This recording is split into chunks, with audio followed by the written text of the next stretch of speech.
মা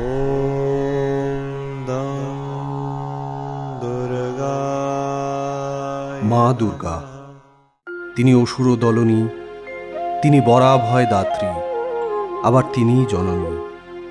তিনি পূজিতা হন নানা রূপে। দেবীপক্ষে 9 দিন ধরে পালিত হয় নবরাত্রি।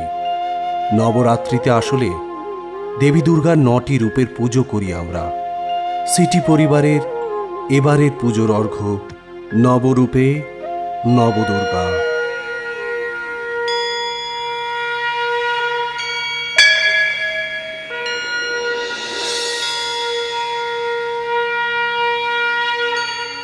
নবরাত্রির দ্বিতীয় দিন মা পূজিতা হন ব্রহ্মচারিণী নামে, অর্থাৎ যে রূপে দেবী তপশ্চর্যা দ্বারা মহাদেবকে লাভ করেছিলেন। দেবী ব্রহ্মচারিণীর কোনো বাহন নেই। ব্রহ্মচারিণী বলে তাঁর হাতে কোনো অস্ত্রও নেই। অস্ত্রের বদলে ডান হাতে থাকে জপমালা আর বাম হাতে কমণ্ডলু। দেবী তাঁর ভক্তদের জ্ঞান ও বুদ্ধি প্রদান করেন। दधानकार पद्माभ्याम् अक्षयमालाकमण्डलू